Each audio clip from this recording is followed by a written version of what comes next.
अस्सलाम वालेकुम। ड्राइविंग करते हुए भी मैं हूँ और पीछे बातें करता हुआ भी मैं हूँ। ड्राइविंग के दौरान में मैंने सोचा कि मुझे सिर्फ ड्राइविंग कर लेनी चाहिए, बातों को बाद में वॉइस ओवर कर लेते हैं। दोस्तों के साथ आज हमारा बाहर जाने का प्लान है और कुछ खुद बनाने का प्लान है। हम क्या बनाने वाले हैं और क्या आपको दिखाने वाले हैं और ख़ुद भी खाने वाले हैं, ये इस वीडियो में आगे चल के आप देखिएगा।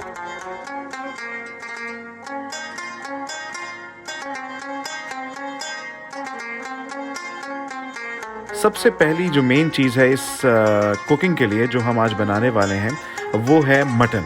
और मटन हम लेने के लिए आ चुके हैं। हमने मटन को जो है वो बड़े बड़े पीसेस में कटवाना है। उसकी बड़ी वजह है, और वजह क्या है वो जब हम मटन बना रहे होंगे तो तब मैं आपको बताऊंगा, क्योंकि अगर आपने पीसेस छोटे कर दिए तो जो चीज़ बन रही है वो उस टेस्ट की बनेगी नहीं।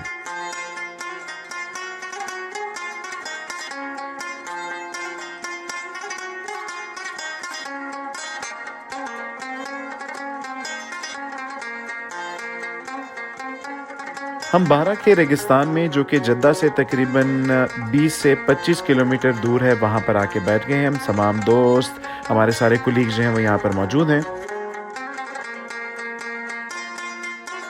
ये दमपुख की पार्टी में जी ये सबसे बड़े हमारे शौकीन वाले भाई अरसलान, ये हमारे फाद भाई जी, ये DI खान से बिलोंग करते हैं और ये भी माशाल्लाह से इंजीनियर हैं और ये सिर्फ गाड़ी चलाने के उधर आने जाने की शौकीन है। ये हमारे जो हैं ये पक्के फैसलाबादी हैं। शाहिद भाई हमारे, नहीं शाहिद भाई तो नहीं है, मुझसे छोटा है, बहुत छोटा है, पर सारी मेरे से छोटे हैं। मैं इनका बड़ा कि आज चूँकि वीकेंड नाइट है तो दमपुख जो है ज़रूर इंशाल्लाह होना चाहिए ना। ज़रूर। शाहिद भाई जो है वो दमपुख के हक में नहीं थे। ही वॉज प्लानिंग के कढ़ाई होनी चाहिए, लेकिन हमने कहा कोई बात नहीं, कढ़ाई के बजाय देसी कर। इन्होंने और खुरम ने प्लानिंग की और जिन लोगों के वोट वीक थे इमरान जैसे, तो उस तरफ चले गए, लिहाजा उस तरफ चले गए। ये हमारे इमरान भाई हैं जी, और ये हम सारे पाकिस्तानी भाई इकट्ठे हुए हैं। और ये इमरान जो है ये कहाँ से इंडो पाक रिलेशन है ना। He is the master man. Khurram सबसे इम्पोर्टेंट आदमी हमारा ये है वकास, और वकास जो है ये हमें हर तरह से जो है ना फैसिलिटेट भी करता है, हमारी हेल्प भी करता है, हमारी सपोर्ट भी करता है। हम बैठे तो बारा के रेगिस्तान में, लेकिन वकास स्पेशली जो है मक्के से आया है। आज हम बनाने वाले हैं दम पुख्त। ये दम पुख्त क्या है, इसकी थोड़ी सी हिस्ट्री भी बताएंगे, लेकिन एक चीज़ जो सबसे इम्पॉर्टेंट है वो है आग लगाना। और आई वुड रिकमेंड कि आप जब भी ये डिश बनाएं तो इसके लिए आग जो है वो बड़ी प्रॉपर होनी चाहिए। हम कोयलों को जला रहे हैं और उसको हम जला के इतनी देर तक गर्म रखेंगे कि वो अंगारों की शक्ल इख्तियार कर ले, थोड़ी सी गहराई में भी हो, ताकि जब उस गोश्त को उसके पैन के ऊपर रखा जाए तो वहाँ पे हीट जो है वो प्रॉपरली डिस्ट्रीब्यूट हो। हम बना रहे हैं दम पुख्त, और दम पुख्त के इंग्रेडिएंट्स जो हैं वो भी आपको नज़र आ जाएंगे। अब दम पुख्त के बारे में अक्सर लोग ये समझते हैं कि ये शायद कोई पाकिस्तान के खैबर पख्तूनख्वा से या अफ़गानिस्तान से रिलेटेड डिश है।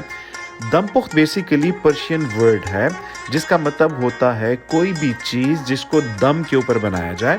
और दम का मतलब यह है कि किसी भी बर्तन में आप कोई चीज़ बनाएं और उसको बिल्कुल सील करके हल्की आंच के ऊपर, प्रॉपर हीट के ऊपर उसको पकाते रहें। हम मटन का दम पुख्त आज बना रहे हैं। ये मुख्तलिफ सूरतों में पूरी दुनिया में अवेलेबल है।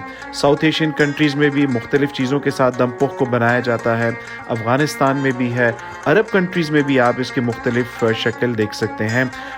टर्की में भी इसके मुख्तलिफ अक़साम मौजूद हैं। आप इसमें गोश्त बनाएँ, फ़िश बनाएँ, चिकन बनाएँ, सब्ज़ियाँ बनाएँ, कोई भी चीज़, तरीका एक है। और दम पुख्त का जो टेस्ट है और जो कुकिंग स्टाइल है वो बिल्कुल सेम है, चाहे आप कोई भी चीज़ बना रहे हो। अच्छा, आपको एक मज़े की बात बताऊं कि ये जो दम पुख्त का आगाज़ है ये बेसिकली सब कॉन्टिनेंट से हुआ था, और आज का मौजूदा इंडिया जो है उसका इलाका अवध जो है वहाँ से इस डिश का आगाज़ हुआ था। आपने अगर तारीख़ पढ़ी हो तो नवाब आसिफ़ुद्दौला जो हैं वो नवाब हैं जिनके ज़माने में दम पुख्त का आगाज़ हुआ था। ये एयर फ्रेशली बेक किस्म की आइटम जो है वो उनके ज़माने में बनी थी, और बनी कुछ ऐसे थी कि नवाब आसिफ़ुद्दौला जो हैं वो एक बहुत बड़ा महल तामीर करवा रहे थे। महल की तामीर के दौरान में उनके बहुत से मज़दूर उस महल की तामीर में हिस्सा ले रहे थे, तो अब उनके लिए एक ऐसी डिश भी तैयार करना ज़रूरी थी जो उनके लिए खुराक की ज़रूरियात को पूरी कर सके। अब इतने सारे मज़दूरों के लिए कोई खाना बनाना आसान काम नहीं है, तो जो नवाब आसिफ़ुद्दौला के कुक थे उन्होंने बहुत बड़े बड़े बर्तनों में इसी तरह से गोश्त और मुख्तलिफ़ चीज़ें डाल के, सब्ज़ी, गोश्त, मिर्चें और बग़ैर और चीज़ें डाल के उनको सील किया और कुछ देर घंटों के ऊपर वो आग के ऊपर पकती रहती और जो डिश तैयार हो जाती वो लोगों को खिला दी जाती। इस तरह से जितनी देर में मज़दूर काम कर रहे होते, उनके काम के दौरान जो है वो ये डिश तैयार हो जाती, ना ज़्यादा थकावट होती और ना ज़्यादा टाइम कंज्यूम होता। एक दिन नवाब आसिफुद्दौला ने भी अपने बावर्चियों को कहा कि वो जो तुम मज़दूरों को खिलाते हो वो मेरे लिए भी ज़रा बना के लेकर आओ। वो डिश जब उनके सामने लाकर पेश की गई ही वाज अमेज्ड, क्योंकि क्या ज़बरदस्त टेंडरिंग किस्म का टेस्ट था उसका।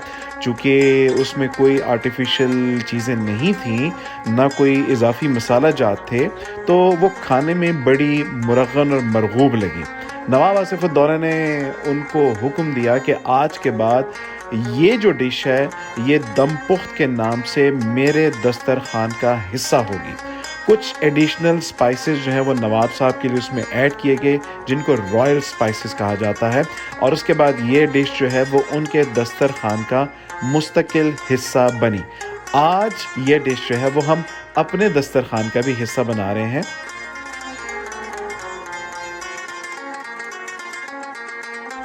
आग हमारी बिल्कुल रेडी हो चुकी है और जिस देचकी में हमने तमाम चीज़ें डाली थी हमने आग के ऊपर रख दिया है, उसको कवर और सील कर दिया है। तकरीबन 3 घंटे का टाइम जो है वो हमने इसको दिया है। 6 किलो मटन हम बना रहे थे, तो 3 घंटे के टाइम के बाद इसको हर तरफ से हीट मिलने के बाद जो है अब हम इसको सर्व करेंगे।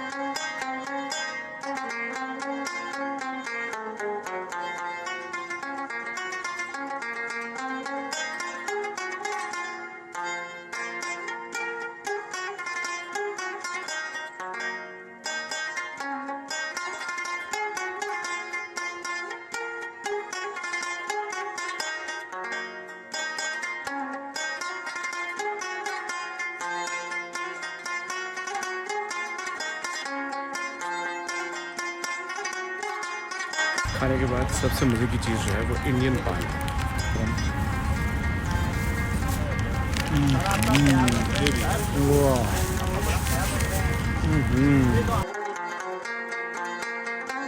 चूँकि दम पुख्त जो है वो एनिमल फैट्स में बनता है, इसलिए डाइट कॉन्शियस लोग जो हैं उनके लिए हमारी रिकमेंडेशन है कि ऐसे खाने के बाद जो है वो ओरिजिनल ग्रीन टी ज़रूर आती हैं।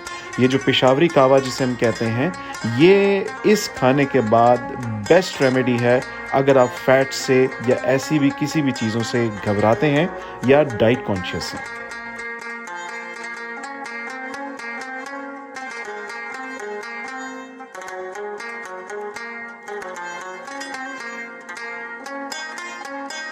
ले जनाब, हमारा आज का दम पुख्त का जो गेट टुगेदर है वो इख्तिताम पजीर हुआ। सबसे मुश्किल काम आखिर में रैप अप होता है। अब आप देख सकते हैं कि जिन लोगों ने कुकिंग में काम किया था वो आराम से बैठ गए हैं और जो हमारे मेहमान थे अब उस वक्त रैप अप करने में मसरूफ़ हैं।